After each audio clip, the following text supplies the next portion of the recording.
느헤미야 1장 1절에서 5절 말씀 우리 보도록 하겠습니다. 하가랴의 아들 느헤미야의 말이라. 아닥사스다 왕 제20년 기스루월에 내가 수상공했는데 내 형제들 가운데 하나인 하나니가 두어 사람과 함께 유다에서 내게 이르렀기로 내가 그 사로잡힘을 면하고 남아있는 유다와 예루살렘 사람들의 형편을 물은즉 그들이 내게 이르되 사로잡힘을 면하고 남아있는 자들이 그 지방 거기에서 큰 환난을 당하고 능력을 받으며 예루살렘 성은 허물어지고 성문들은 불탔다 하는지라. 내가 이 말을 듣고 앉아서 울고 수일 동안 슬퍼하며 하늘의 하나님 앞에 금식하며 기도하여 이르되 하늘의 하나님 야훼 크고 두려우신 하나님이여 주를 사랑하고 주의 계명을 지키는 자에게 언약을 지키시며 긍휼을 베푸시는 주여 간구하나이다. 아멘. 예, 우리 기도하고 말씀 보도록 하겠습니다.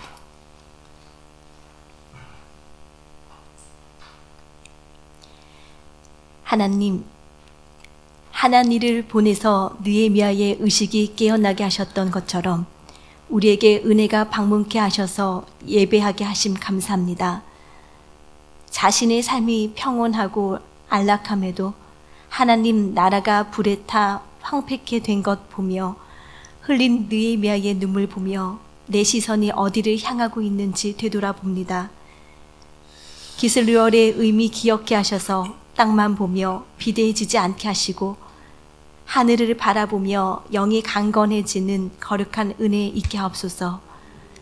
정하신 때에 선하신 뜻과 계획을 반드시 이루시는 내 하나님의 열심을 찬양합니다.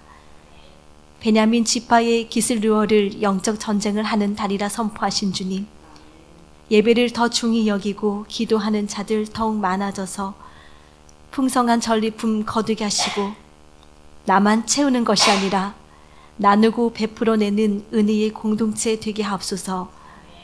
느헤미야를 통해 당신 백성을 위로하셨던 것처럼 식구들이 걷는 발걸음에 하나님의 위로와 회복과 소망이 전해지는 역사 있게 하옵소서.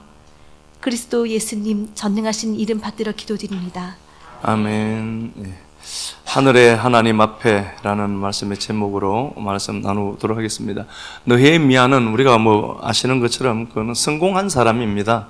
세상적으로 보아도 그는 성공한 사람이 맞습니다. 왕의 최측근이기 때문에 그렇습니다. 그 아닥사스다 왕이 있고, 그렇죠? 이 느헤미야가 왕의 측근으로 이제 사용될 수 있었던 이유는 아닥사스다 왕의 어머니가 물론 친어머니는 아니죠, 그죠? 이 아닥사스다가 롱기마누스라고 했죠. 롱기마누스고 그의 아내의 이름이 다마스피아라고 했습니다. 다마스피아인데 에스더의 딸이라고 했습니다. 에스더는 참 고아로 등장해서 하나님 나라에 굉장히 많은 도움을 드러냈던 사람인 것은 분명한 것 같아요. 아무것도 없이 정말 힘없는 여자로 에스더서에 출발하는데 그럼에도 불구하고 하나님 은혜가 그를 침투해 들어갔고 죽으면 죽으리라는 결단도 갖게 되고 그렇게 해서 하나님의 나라를 회복했는데 여기서도 하나님의 나라를 그려내는 도구로 그 딸을 사용해 가시는 하나님을 보면서 진짜 사람 잘 키워야 되겠다. 사람 하나가 그냥 사람 하나가 아니구나 라고 이제 보면은 많은 도전을 받는 것 같기도 해요. 에스더의 딸입니다. 에스더의 딸인데 그 다마스피아랑 롱기마누스가 이제 결혼을 했죠. 이 아닥사스다가 그래서 유대인에 대해서 굉장히 그 히브리인들에 대해서 이 당시 이제 히브리인들에 대해서 굉장히 우호적이죠. 히브리인들에 대해서 굉장히 우호적입니다. 느헤미야는 하나님의 위로라는 단어고요. 그 위로가 어떻게 나타나지는가를 느헤미야를 통해서 하나님이 이제 만들어 가게 되어 있습니다. 그리고 그 느헤미야가 하나니가 있습니다. 그의 그 형제 중 하나니가 있는데 이게 헨입니다. 헨입니다. 이게 은혜라는 단어입니다. 은혜가 어떻게 오죠? 사람을 통해서 이렇게 오는 거죠. 하나님이 은혜를 어떻게 주시는가를 보니까 사람을 통해서 은혜가 와요. 그래서 저를 통해서 하나님이 저를 여러분들에게 세우고 여러분들이 느헤미야라고 보면은 하나님의 은혜가 하나님 저를 통해서 여러분들에게 전달될 때 여러분들이 흔들려야 돼요. 여러분들이 도전을 받고요. 여러분들이 이렇게 살면 안 되겠다. 내 인생 다시 세팅 좀 하자. 막 그런 거룩한 열정들이 막 솟아났으면 좋겠습니다. 이렇게 되어 있고요. 이 느헤미야가 하나님의 나라를 보고 우는 이때가 키슬레버라고 했습니다. 키슬레버라는 단어인데 키슬레버라는 단어인데 키슬레버로 되어 있죠. 키슬레버인데 요 단어가 이제 이게 가장 추울 때입니다. 12월입니다, 지금. 그래서 이게 제가 이제 키슬레버에 대해서 우리가 말씀을 나누는데요. 이게 제가 말씀드렸습니다. 카살이라는 단어에서 왔는데 두 가지 뜻을 같이 함유하고 있다고 되어 있습니다. 카살이랍니다. 강대해지다, 강하게 되다. 그리고 비대하다. 비대함. 이 어리석음이죠. 어리석다는 단어도 갖고 있습니다. 그리고 강하게 되다. 이게 소망, 확신이라는 단어입니다. 이 단어가 카살이라는 단어에서 온 겁니다. 그러니까 그 느헤미야는 지금 수산성에 있습니다. 수산성은 따뜻한 곳입니다. 겨울궁이라고 하는데요. 추우니까 따뜻한 봄날 같은 날씨를 갖고 있는 수산궁에서 이제 역사가 펼쳐지거든요. 수산궁에 있습니다. 느헤미야는 성공했고 지금 따뜻하게 있을 수 있는 지지 여건 환경 상황들이 다 되어 있는 사람입니다. 그럼에도 불구하고 그는 땅적인 것에 매여 있지 않습니다. 하늘이 보이는 겁니다. 이때를 우리가 보면은 이제 비가 오죠. 해시반 월에 이제 막 비가 오게 되고 이런 비가 오게 되고 경작하고 파종하고 끝난 겁니다. 그리고 이때 파종한 것에 씨앗이 움트는 시점입니다. 그러니까 한 해 농사도 다 거두었죠. 그렇죠? 한 해 농사 다 거두고 이스라엘 백성들이 그리고 그 다음에 내년 한 해를 위해서 준비를 하는데 비가 오죠. 그리고 땅을 이제 기경하고 거기다가 씨를 뿌리고 씨가 막 이제 발아하고 땅에서 솟아 올라올 시점이에요. 이제 잘 되겠죠. 이 땅은 이만하면 먹고 살만해요. 그럴 때 땅만 보고 있으면 안 돼요. 하나님의 약속의 말씀이 여러분들에게 들릴 때 말씀 따라 가버려야 돼요. 자꾸 잔머리를 쓰니까 역사가 없는 겁니다. 말씀이 들리면 그냥 그래 이 말씀 붙들고 그냥 한번 해보자 툭 던져버려야 되지. 자꾸 말씀대로 하지는 않고 뭔가 역사가 나타나기를 기대하고 그러시면 안 돼요. 먹고 살만하고 이제 내년 한 해도 이제 이 한 해도 풍성한 것을 주실 하나님이 있죠. 그때 눈이 하늘로 들려야 되는 겁니다. 그렇게 하늘을 들고 보니까 하늘이 고통스러운 겁니다. 뭔가 보니까 예루살렘 성이 불탔고 성벽이 불탔고 환란을 당하더라는 겁니다. 이런 상황에 있습니다. 자, 우리 말씀 가서 한번 봅시다. 3절입니다. 3절. 그들이 내게 이르되 사로잡힘을 면하고 남아있는 자들이 그 지방 거기에서 큰 환난을 당하고 능력을 받으며 예루살렘 성은 허물어지고 성문들은 불탔다 하는지라. 예, 말씀이 오죠. 하나님이라고 하는 말씀이 그에게 들어옵니다. 근데 그의 관점이 그가 다른 것에 관심을 갖기 시작합니다. 하나님이라는 사람의 한 외침이 물론 형제지만 늘 듣던 이야기인데 내가 편안하니까 안 들어도 될 수 있죠. 하나님이 느헤미야에게 이렇게 해라라고 말씀한 적이 없기 때문입니다. 그런데 하나님이 와서 말씀을 전하는데 그 형편, 예루살렘의 형편을 이야기하는데 예루살렘의 형편을 이야기하는데 괜히 그냥 마음이 아파요. 예루살렘의 상황에 대해서 이제 하나님이 이야기를 하는데요. 이게 아픈 겁니다.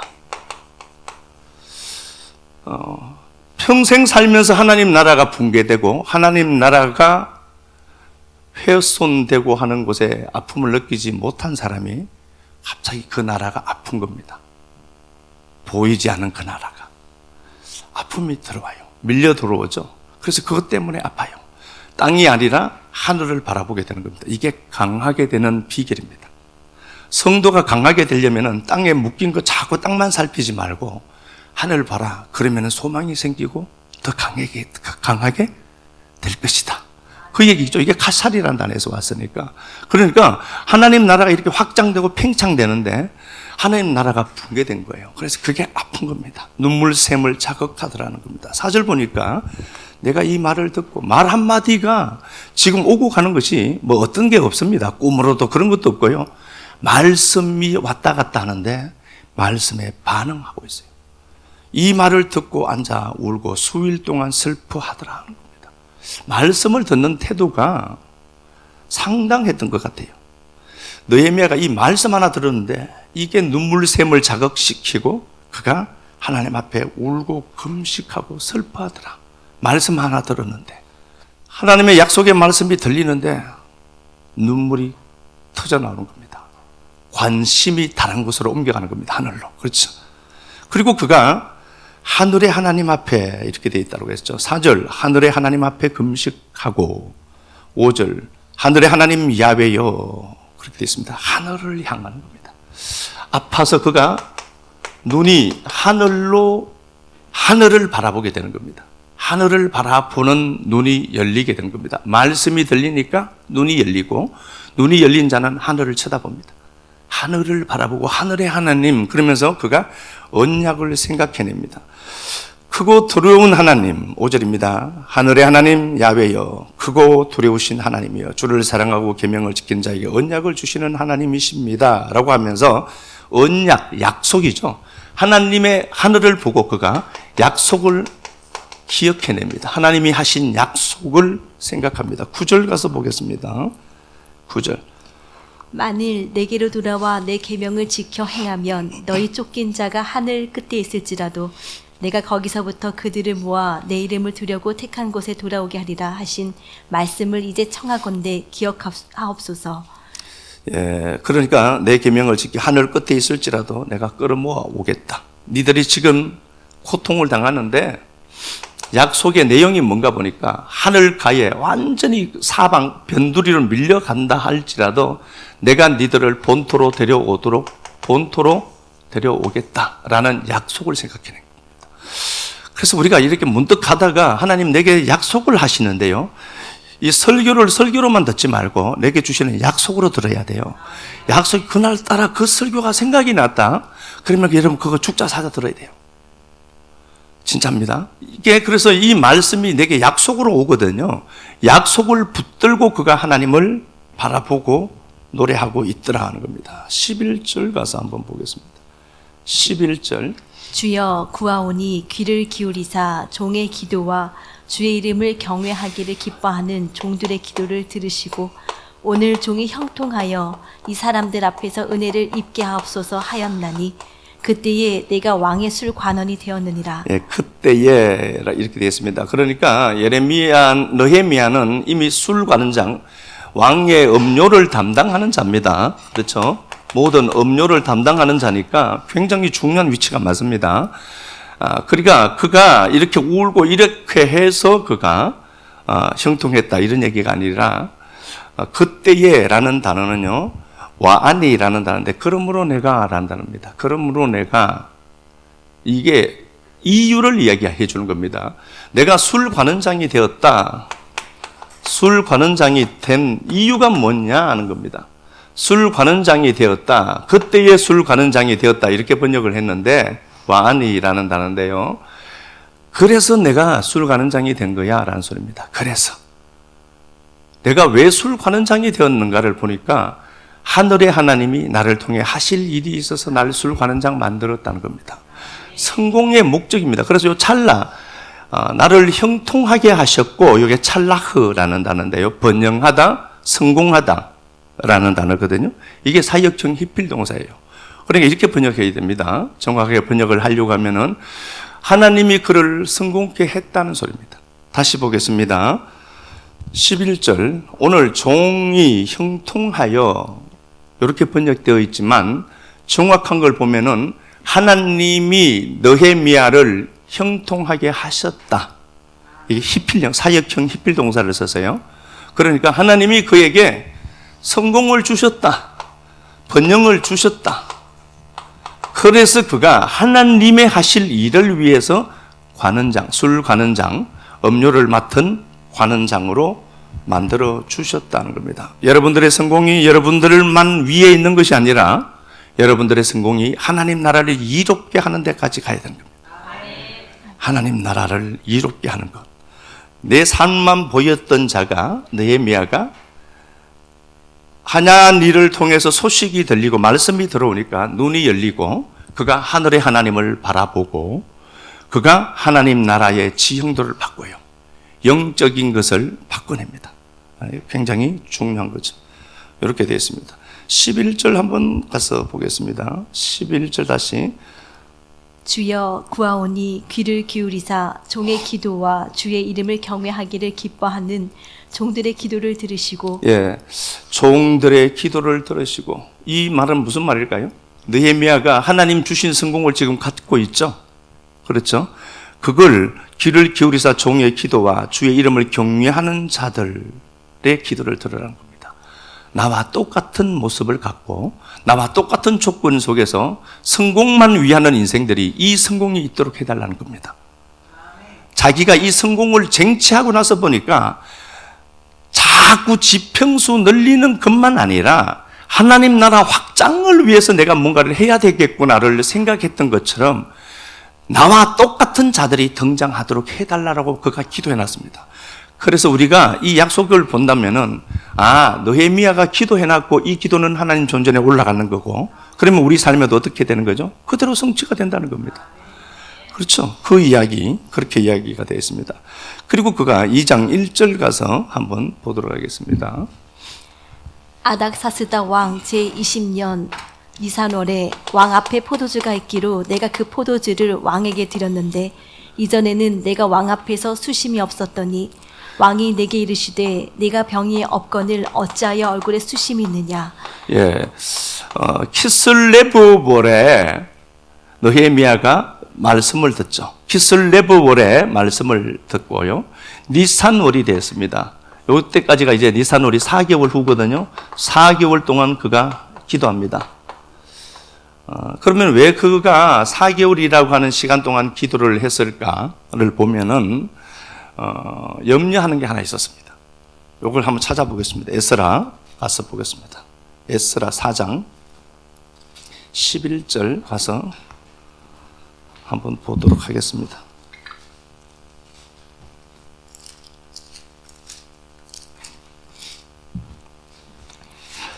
에스라 4장 11절. 아닥사스다 왕에게 올린 그 글의 초보는 이러하니 강 건너편에 있는 신하들은 왕에게 아뢰나이다. 당신에게서 우리에게로 올라온 유다 사람들이 예루살렘에 이르러 이 폐역하고 악한 성읍을 건축하는데 이미 그 기초를 수축하고 성곽을 건축하오니 이제 왕은 아시옵소서. 만일 이 성읍을 건축하고 그 성곽을 완공하면 저 무리가 다시는 조공과 관세와 통행세를 바치지 아니하리니. 예, 언제나 주의 일을 하는 데는 원수는 등장합니다. 그래서 내가 주의 일을 하든지 신앙을 열심히 하려고 하면 분명히 태클 거는 사람이 있습니다. 그걸 뛰어넘어야 돼요. 예? 거기 치면은 또 져요. 똑같이. 그러니까 분명히 좋은 일을 하는데 왜 악한 것들은 등장할까? 등장해야 재미가 있죠. 그렇죠? 그 드라마 보면 그렇잖아요. 윤 장로님 저렇게 웃으시는 건 드라마를 많이 보셨다는 소리입니다. 그러니까 봐요. 이게 하나님이 우리 일을 하시는데요. 반드시 원수들은 있습니다. 그러나 있거나 말거나 우리는 우리 일을 하는 겁니다. 20절 가서 보겠습니다. 옛적에는 예루살렘을 다스리는 큰 왕궁들이 있어서 강 건너편 모든 땅이 그들에게 조공과 관세와 통행세를 다 바쳤도다. 이제 너희는 명령을 전하여 그 사람들에게 공사를 그치게 하여 그 성을 건축하지 못하게 하고 내가 다시 조서 내리기를 기다리라. 예, 아닥사스다 왕이 어떤 일이 있었는가 보면은요, 1차로 이스라엘 백성들이 바벨론에서 돌아올 시점이 538년이었습니다. 스룹바벨을 통해서 1차로 바벨론 폴에서 돌아왔습니다. 그리고 이들이 했던 일이 뭐냐 보면은 516년에 이제 3월 12일에 성전을 완성을 해요. 1차로 귀환한 자들이 BC 538년에 본토로 돌아오는데 그들이 했던 일은 뭔가 보면은 스룹바벨을 통해서 솔로몬 성전이 사라져 버렸잖아요. 원수에 의해서. 그 성전을 스룹바벨을 통해서 하나님이 다시 짓게 되죠. 516년 3월 12일 날 성전이 완성돼요. 자, 그런데요, 성전은 완성되어 있는데 예루살렘에 성벽이 없는 겁니다. 성벽이 이렇게 없으니까 사람이 여기 살지도 않습니다. 성전만, 교회 건물만 덩그러니 있고 성도가 없는 겁니다. 성도가 없으니까 저절로 예배가 회복될 수가 없는 겁니다. 울타리가 없기 때문입니다. 그래서 여러분, 작정을 하시고 교회는 저절로 굴러가는 것처럼 보이지만 교회를 지키는 울타리들이 많아야 됩니다. 그래서 여기저기 자세히 보고 있다가 저쪽 뚝이 터진다고 하면 가서 막아야 되고요. 그 일을 잘 하시는 보안관이 한 분 계십니다. 우리 교회는 누구신지 알죠? 서준이 엄마가 그 일을 참 잘하고 계십니다. 그러니까 뚝이 터질 때 그 뚝을 가서 막아서는 일을 이렇게 해야 되는데 뚝이 없습니다. 그러니까 원수에 의해서 이 성전이 늘 환난을 당하고 고통을 당하고 아픔을 당하고 그러더라는 겁니다. 그래서요, 저절로 되는 건 진짜 하나도 없는 게 맞습니다. 저절로 되는 건 없다. 누군가가 손을 대고 누군가가 헌신하고 봉사해서 교회가 움직여가는 거지. 교회 관심을 좀 갖자. 예. 예, 잘하고 계십니다. 예. 이렇게 된 상태인데요. 이 차로 이제 에스라가 458년에 에스라를 통해서 2차 귀환을 합니다. 이때 에스라를 통해서 하는데요. 이때 에스라를 통해서 또 함께 온 하나님의 백성들이 있겠죠. 그들이 성벽 건축을 했었습니다. 건축을 했는데 하지 못하도록 누가 아닥사스다가, 오늘 본문에 나오는 아닥사스다가 원수들의 소리만 듣고 건축 금지를 내렸습니다. 이 일이 생각나는 겁니다. 그래서 그는 4개월 동안 잠잠하게 기도합니다. 하나님의 약속을 믿죠. 하나님은 하늘 가에 몰려가 있을지라도 9절 10절에 하나님 언약을 기억하니 하오니 하늘 가에 가 있더라도 본토로 돌아오게 하신다고 했으니 돌아오게 해주세요. 근데 상황은 어떻죠? 그 무시무시한 아닥사스다 왕이 건축하지 마라고 공개적으로 공포를 해버렸습니다. 이걸 바꾸는 게 굉장히 힘들어요, 왕은요. 왕의 칙령이 하나 선포되면은 번복하는 일을 굉장히 이 당시에 페르시아 왕들은 죽기보다 싫어했었습니다. 그러니까 왕이 공포를 했고 바뀔 기미는 없고, 그런데 느헤미야 눈에는 이게 보이고, 그래서 그는 아파 울면서 하나님 그래도 언약은 이루어집니다를 믿고 기도하고 있는 겁니다. 참 이게요, 신앙이라고 하는 게 언약이 성취될 걸 믿고 기도하는 건 굉장한 힘을 갖고 있구나, 이런 일들을 무너뜨리니까. 그리고 에스라가 등장을 하게 되는데, 등장을 해서 한번 봅시다. 에스라가 했던 일들을 한번 보도록 하겠습니다. 7장 가서 봅시다. 7장, 에스라 7장 10절 한번 볼까요? 에스라가 야훼의 율법을 연구하여 준행하며 율례와 규례를 이스라엘에게 가르치기로 결심하였었다. 예, 에스라가 잘하는 게 뭔가 보니까, 에스라도 바벨론에서 한 자리 하는 사람입니다. 그 왕의 법률학자로 사용되었으니까 굉장히 해박한 지식을 가진 자가 맞겠죠. 그가 성경을 연구를 해야 돼요. 성경이 문자적이고 표피적인 것에서 하나님의 말씀의 의도하심이 무엇인가를 알아내는데, 그가 율법을 연구해서 가르쳐야 되겠다는 욕심이 생깁니다. 왜 그렇죠? 성전은 이렇게 완성되어져 있는데, 그렇죠? 우리 성전이 이렇게 완성되어 있는데, 성전은 완성되어 있습니다. 그러니까 예루살렘 성에 성벽이 없으니까 백성들도 없고요, 제사가 원활하게 돌아가지 않습니다. 그러니까 원수들은 늘 와서 공격을 하고 성벽이 없으니까, 이런 상황이 계속되니까 에스라는 그게 마음이 아팠던 겁니다. 신앙이 병들어 있더라는 겁니다. 1차 포로에서 돌아온 그들은 보통 사람들이 분명히 아닙니다. 바벨론에서 살다가 한 50년, 60년 살다가 돌아왔는데, 그들이 돌아오는 건 쉽지 않습니다. 잘 되는 인생을 내가 그냥 예배를 위해서 포항으로 이사 가야 되겠다. 못 하잖아요, 우리. 이사가 더 중요하잖아. 누가 이제 어떤 사람들이 만약에 이게 보기 좋게 예를 들면은요, 먹고 사는 문제가 있어서 이사를 가야 돼요. 근데 그거 포기하고 오히려 신앙의 자리에 있더라. 보통 쉬운 게 아니라니까, 이거요. 그렇게 했던 사람들인데도 신앙이 쇠퇴해져 가는 겁니다. 그래서 하나님은 에스라를 투입을 하는 겁니다. 그는 말씀에 능한 자이거든요. 그래서 그가 말씀을 연구하고 가르쳐서 하나님 백성들에게 신앙 부흥을 할 수 있도록 의지와 그들의 생각을 바꾸는 일에 사용되는 겁니다. 8장 가서 보겠습니다.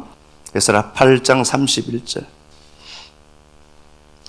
첫째 달 12일에 우리가 아하와 강을 떠나 예루살렘으로 갈새 우리 하나님의 손이 우리를 도우사 대적과 길에 매복한 자의 손에서 건지신지라. 예, 하나님의 은혜로 그들이 첫째 달에 짐을 보따리를 사서 엄청나게 긴 거리거든요. 이 거리를 걸어왔고 예배 자리에 왔습니다. 35절 보니까 사로잡혔던 자의 자손 곧 이방에서 돌아온 자들이 하나님 앞에 먼저 어떻게 하죠? 하나님께 번제를 드렸는데 이렇게 됐습니다. 예배를 하죠. 가르치기 위해서 왔는데 예배를 먼저 드립니다. 예배의 중요성은 뭐 제가 늘 말씀을 드리지만요, 이건 선택이 아니라 필수입니다. 예배를 먼저 드리더라 하는 겁니다.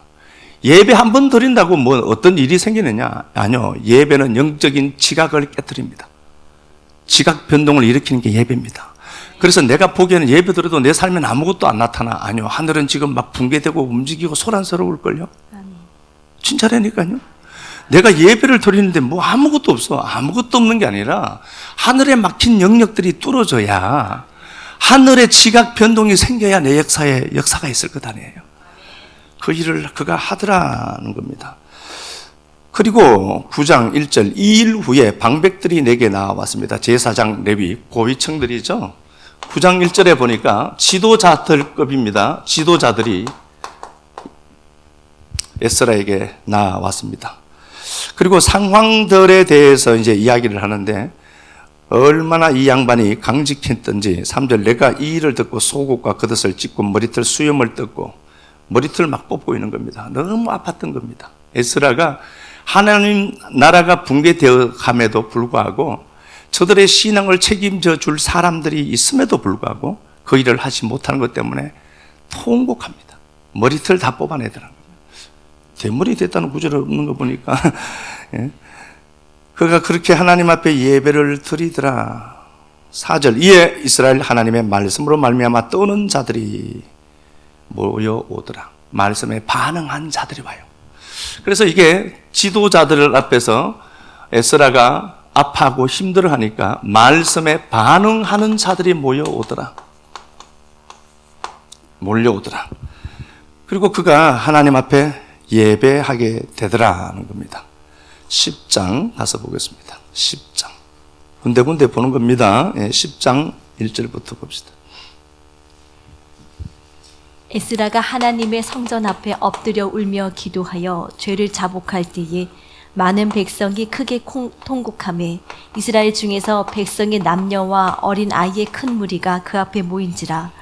엘람 자손 중 여히엘의 아들 스가냐가 에스라에게 이르되, 우리가 우리 하나님께 범죄하여 이 땅 이방 여자를 맞이하여 아내로 삼았으나 이스라엘에게 아직도 소망이 있나니 곧 내 주의 교훈을 따르며 우리 하나님의 명령을 떨며 준행하는 자의 가르침을 따라 이 모든 아내와 그들의 소생을 다 내보내기로 우리 하나님과 언약을 세우고 율법대로 행할 것이라. 예, 하나님의 말씀을 들은 지도자들이 하나님 앞으로 더 가까이 나오게 되고 백성들까지 이제 등장합니다. 그리고 그들은 스스로 결단합니다. 결혼을 잘못했구나를 알고 이방인 여자들을 내어보냅니다. 하나님의 나라의 백성들과 결혼을 해야 되는데 이방인과 결혼했죠, 여자들이랑. 그럼 요즘도 그러면은 이방인하고 안 하면 좋나? 저는 안 하는 게 좋다고 봐요. 그래도 하나님이 그 이방인 그 여자를, 그 남자를 구원하기로 작정했다. 그러면 눈꺼풀 뒤집으시면 방법은 없어요. 그래도 뭐 해야 되긴 해야 되겠죠.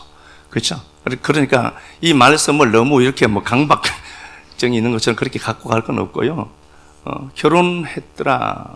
그래서 그 결혼 잘못한 것을 알고 이방인들을 내어 보냅니다. 대단한 결정입니다. 이 결단을 이렇게까지 하더라. 이거 누가 한 거죠? 말씀이 그렇게 하더라. 말씀이 그렇게 하더라. 그래서 최대한 결혼을 할 때, 새끼들이 결혼할 때 불신자랑한다, 도시락 사들고 말리기는 해야 되겠지만 그래도 완고하면은 그래 하나님이 너를 통해서 축복해 주실 것이야 라고 얘기하고 촉해야지 원수질 일은 없다. 이렇게 돼 있어요. 이방인을 내어 보내더라. 이때가 언젠가 보니까요, 9절 가서 보겠습니다. 10장 9절. 유다와 베냐민 모든 사람들이 3일 내에 예루살렘에 모이니 때는 9째 달 20일이라. 예, 이게 9월 21일이라 이렇게 됐습니다. 이때가 457년. 458년에 왔습니다. 458년에 왔고 457년 9월에 하나님이 이스라엘 백성들을 여기까지 만들어가요. 근데 이때가 9월인데요. 이게 종교력으로 9월이고요. 민간력으로 보면은요, 키슬레브 월입니다. 이때가 키슬레브 월입니다. 이게 9월이라는 게 태양력 얘기가 아닙니다. 태양력으로는 12월이고 종교력으로는 9월이고 종교력으로 표현한 겁니다. 이게 키슬레브 월입니다. 키슬레브 월입니다. 이게 민간력, 지금 이스라엘 백성들이 사용하는 달력으로 3월입니다.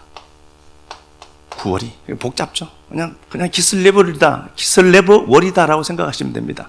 이때 어떻게 되는가 보니까 9째 달 21일이라 무리가 하나님의 성전 앞 광장에 앉아서 성전 앞에 큰 무리들이 운집해 있습니다. 사람들이 없었거든요, 그 전까지.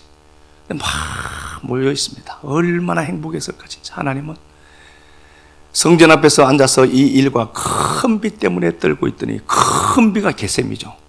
12월에서 언제? 2월 달까지 오는 큰 비라고 했죠. 이런 비, 큰 비, 겨울 비죠. 그 다음에 늦은 비라고 했잖아요. 3, 4월에는 늦은 비가 오는데 이때 키슬레브월 3월입니다. 3월에 오늘 우리가 공부하는 느헤미야가 하나님 앞에 눈물로 호소할 때 이때입니다. 연도는 달라요. 연도는 다릅니다.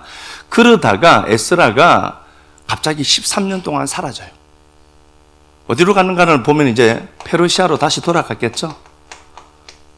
그는 이제 아마 그 다음 해에 456년 봄에 이제 페르시아로 갔다라고 보는 겁니다. 갔다가 언제 오느냐 보니까 3차는 BC 444년 느헤미야를 통해서 이제 돌아오거든요.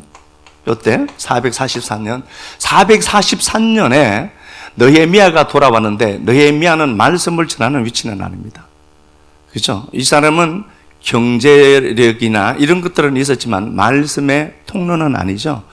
그래서 그가 느헤미야를 돕기 위해서 여름쯤에 이제 에스라가 왔을 거다라고 이제 보는 겁니다. 13년 동안 사라집니다. 막 지금 부흥이 막 사람들 마음마다 하나님의 그 나라의 그 놀라운 비밀이 열려지고 막 그들은 막 수염을 뜯고 내보내고 막 회개하고 막 이러는데 13년 동안 없어지니까 어떻게 되죠? 나라가 다시 그 모양 돼버려요. 그래서 여러분, 우리가 말씀은 참 중요합니다. 이렇게 막 역사를 계속해서 고속 행진을 할 줄 알았는데 에스라가 사라지니까 나라가 또 그렇게 돼요. 그래서 우리가 말씀을 듣든지 안 듣든지 계속해서 예배 자리에 와라. 자꾸 들어야 돼요. 의식을 바꾸는 것은 말씀밖에 없거든요. 계속해서 들어야 돼요.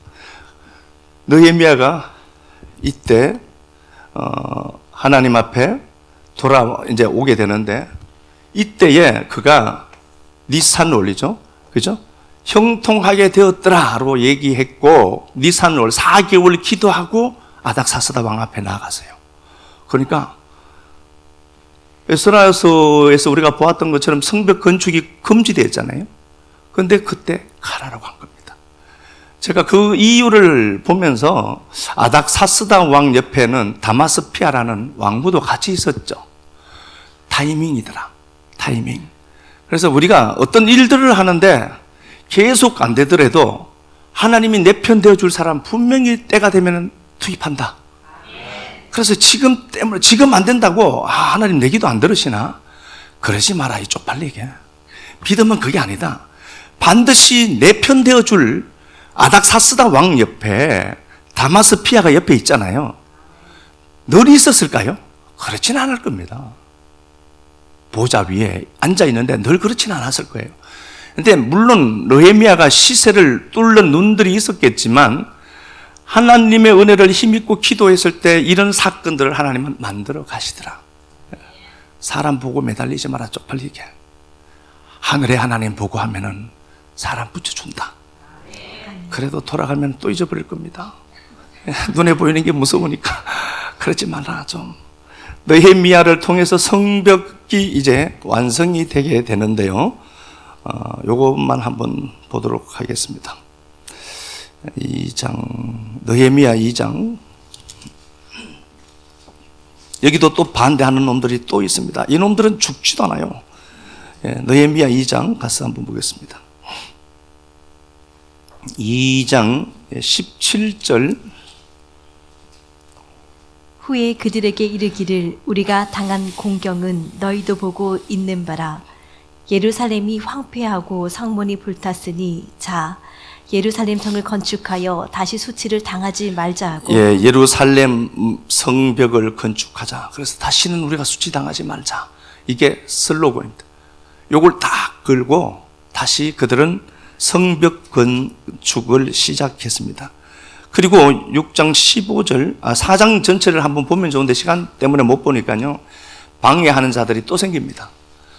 여기 주저앉으시면 안 됩니다. 방해하는 것들이 많다라고 하는 것은 완성될 때가 가까워진 겁니다.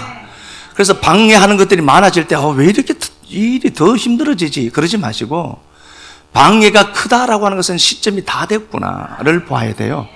그리고요, 뭐 이들이 얘기하는 것들을 보면은요, 뭐 여우가 올라가도 무너진다 이딴 소리 하고 막 그래요. 야, 니들 뭐 성벽 짓는 것 보니까 여우가 올라가도 무너지겠다. 개소리 듣지 말고요. 그 말에 꽂혀서 뭐 그러지 말고 하나님 말씀 들어야죠. 하나님 말씀을 듣고 올라가야죠. 자, 어쨌든 그렇게 되어 있고요. 6장 15절. 성벽 역사가 52일 만인 엘룰월 25일에 끝남에 우리의 모든 대적과 주위에 있는 이방 족속들이 이를 듣고 다 두려워하여 크게 낙담하였으니. 예, 성벽 공사를 마침내 완성해냅니다. 정확하게는 시작해서 52일 만에 완성합니다. 150년 동안 아무도 하지 않았어요. 정확하게 142년인데요. 약 한 150년간 성벽 공사를 아무도 못했어요. 그런데 시작하고 달려드니까 50일 만에 돼요. 여러분, 내가 보기에 이거 안 될 것 같아. 140년 동안 안 됐거든. 지금까지 내 인생 50평생 살면서 지금까지 안 됐거든요. 그럼 우리는 그렇게 결정을 내려요. 결론을 내려요. 안 되겠구나. 이거 안 되는 일이구나. 그런데 시작하면 50일 만에 돼요. 엘룰월 25일에 역사가 마쳐집니다. 52일 동안 이 역사를 만들어냅니다. 그리고 그 역사가 끝나니까 15절, 성벽 역사가 52일만 엘룰월 25일에 끝나면 대적들이 두려워해요. 그놈들이 두려움을 느끼니까 공격했는데 완성만 되면 그놈들이 두려워하는 겁니다. 하나님의 역사가 그렇죠. 그리고 7장에 보면은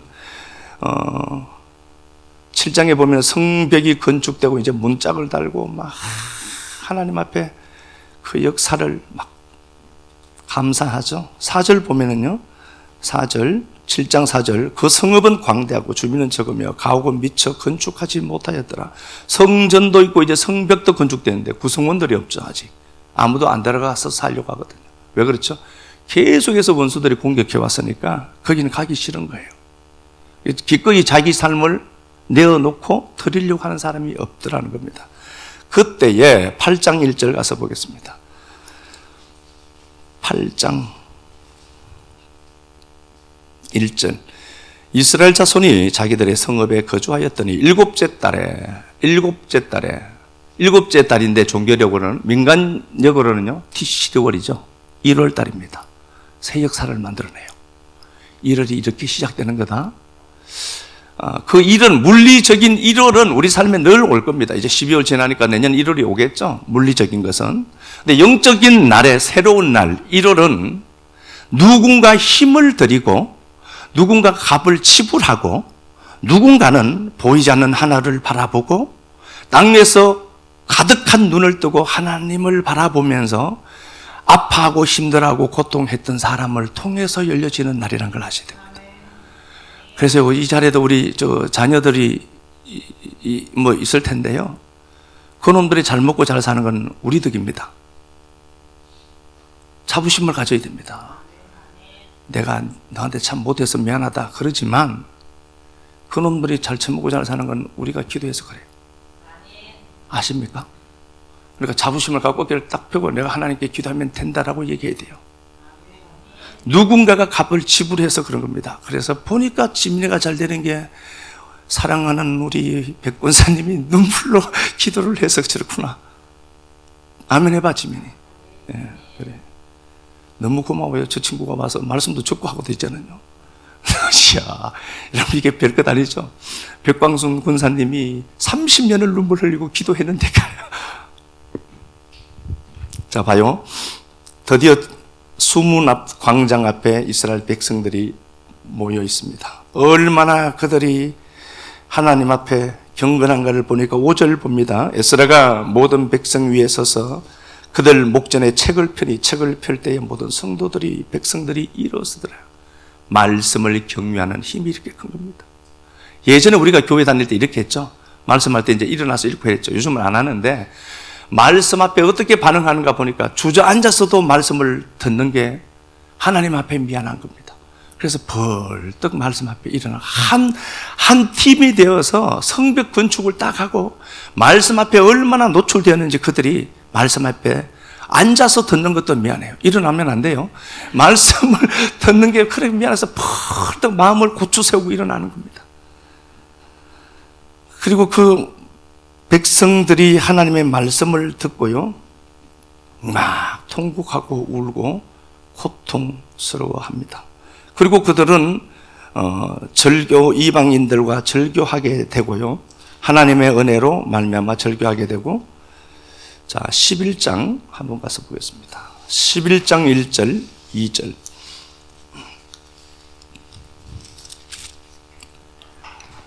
백성의 지도자들은 예루살렘에 거주하였고 그 남은 백성은 제비 뽑아 10분의 1은 거룩한 성 예루살렘에서 거주하게 하고 그 10분의 9는 다른 성읍에 거주하게 하였으며 예루살렘에 거주하기를 자원하는 모든 자를 위하여 백성들의 복을 빌었느니라. 예, 성전이 완성되었죠. 성벽 완성되었죠. 구성문들이 자원해서 내가 들어가서 살게. 내가 그 힘든 거 감당하면서 살게. 그리고 자원하는 자들이 많더라. 그리고 제비 뽑아 걸리는 자들도 푸념했거나 원망했다는 구절도 한 구절도 없습니다. 그건 내가 왜 하는데? 라고 하는 사람 하나도 없더라.